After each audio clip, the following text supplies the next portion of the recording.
cloud can save overall for companies is converting what is currently capital expenditure for companies into operating expenditure. And what I mean by that is, previously when you had special usages for IT, you would go through the whole IT cycle of procuring your IT, setting up your IT, testing those applications of on IT, and then going through your special usage. Now if you use either the private cloud aspect of it, if you have a very secure application, or you use the public cloud aspect of it, there's no setup cost, there's no procurement cost. You're just using a vendor like Rackspace. Now, service providers like your company claim to help businesses bring down costs, but at the same time, some companies are fearful that switching to cloud computing actually sees their costs go up. Why this difference in opinion between the two sides? First of all, it's about the market misconception that cloud, or the market misunderstanding that cloud is just public cloud, and then on the back of that putting things into a public cloud environment that shouldn't have been, which is why people often end up with an economics profile that they did not expect at the start. There's also an aspect of support.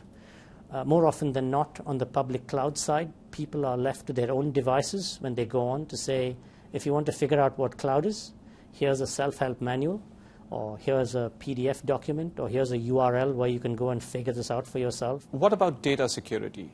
Because essentially, if you're doing cloud computing, you're storing a vast amount of data with a third party. How do you assure companies and their clients that their data is secure in your facilities? I would encourage people as a first step and a very important step on data security to just talk to their vendors. Talk about what your IT strategy is, talk about what your application strategy is, talk about what your concerns are on the data side. Talk about mutual responsibilities. What can you do as a client? What can the vendor do to protect that data? It's not that different from data security arrangements under general outsourcing agreements.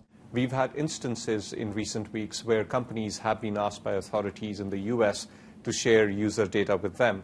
Now, you as a service provider that hosts such vast amount of user data, have you got any such request to share information? We have not been a part of collecting or mining information on private customer data for any legal or government agency. We will not share such information unless we are given a warrant or a court order from a court that both has jurisdiction over Rackspace as well as over the data. And even then we will fight it.